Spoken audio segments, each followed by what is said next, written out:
No, no, no, do not adjust the color on your TV set, on your computer. The color is perfect. We're doing this in black and white.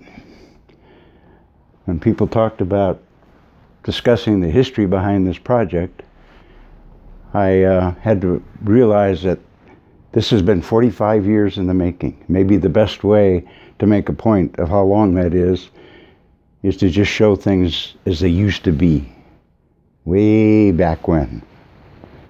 Black and white. The story behind the device, the QT-14x, started in 1974. Believe it or not, here's how it happened.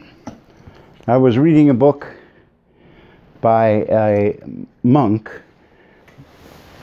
in France who lived in the 1670s, and he had wrote a book titled Practicing the Presence of God. So his name was Brother Lawrence. So Brother Lawrence was interested in improving his spiritual life, and one of the things he decided he wanted to do was to have conversations with God throughout the day, just on a regular basis, as much as he could. Great idea. But he writes in his book how frustrated he became because he'd forget. He'd get busy. Trivial things would happen. And he would stop, and then realize after the fact that he should have had some opportunity. He did have opportunities throughout the day to just stop at everything he was doing and to think about God and to think about prayer. Well, as I read that book, I was touched by this guy's intentions, good intentions, but they couldn't come true because he kept forgetting. And I recall saying after reading the book, I went, wouldn't it be interesting if we could have a device that would allow a person to remember to do the things they want to do? So but now let's talk about what year this is, 1974. The technology was really poorly developed at that time. This was pre-Bill Gates. Apple II+ had not come out yet. The World Wide Web was certainly not in existence. No smartphones, of course.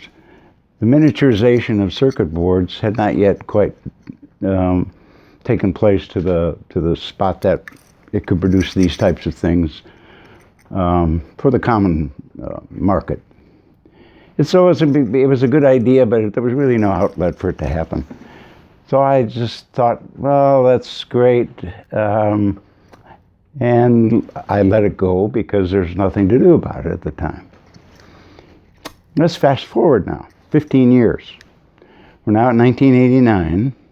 I met a guy named Mike who is involved in designing, manufacturing, and producing a variety of remote controls. And I asked him at one time, I said, this idea that I have about a device, at the time I called it Listen Up. This is a small device that could be worn on the body that would remind people at various times throughout the day of things they might want to do because they forget in the midst of the daily activities. I said, is that thing possible? He said, yes, he thought so. Miniaturization enough had occurred by then. So he said he would look into it. He had a lot of contacts.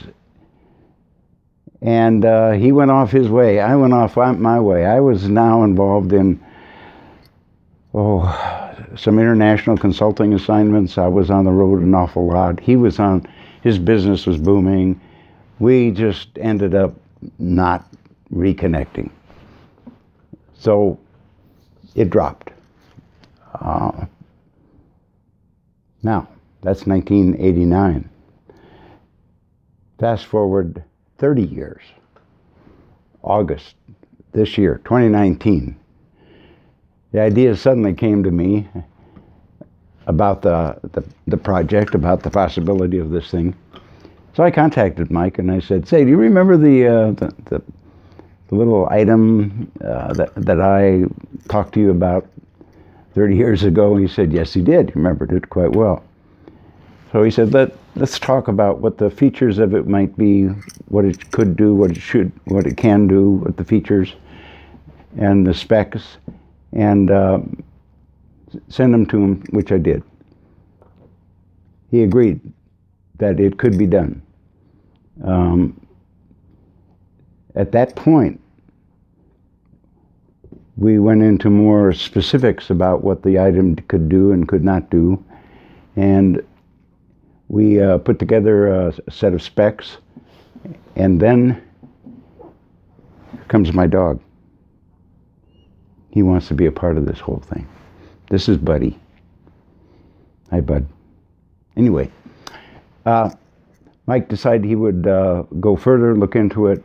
He then went and found somebody that could write the code, the first basic code, the firmware, and set up the design for the printed circuit board, the layout, and they are now currently working on that, and that's where we stand in terms of our project development.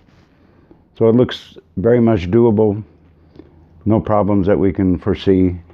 The capability in terms of the technology is clearly there.